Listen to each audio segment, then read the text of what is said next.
একজন শিক্ষক তার ক্লাসে স্টুডেন্টদেরকে প্রশ্ন করলো যে তোমরা কি জানো একটা স্টিলের গ্লাস এবং কাঁচের গ্লাসের মধ্যে পার্থক্য কতটুকু?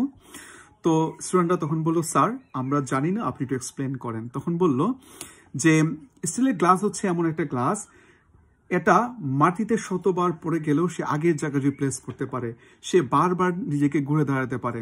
কিন্তু একটা কাঁচের গ্লাস সে যখন মাটিতে পড়ে যায় বা ফ্লোরে পড়ে যায়, সে কিন্তু আর আগের জায়গায় রিপ্লেস করতে পারে না, সে খুব সহজে ভেঙে ধুমড়ে মুচড়ে যায়।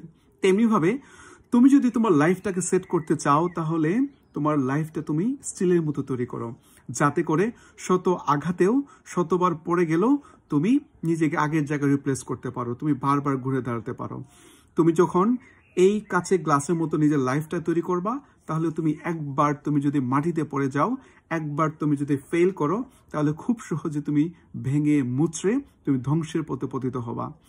সো তোমার লাইফটা হবে একটা স্টিলের গ্লাসের মতো, যেখানে শতবার আঘাত করলেও, যেখানে তুমি শতবার ব্যর্থ হলেও তুমি আগের জায়গায় তুমি রিপ্লেস করতে পারবা। So life is not a bed of roses, it's a challenges. So take risks and be a successful person in this world. Thank you.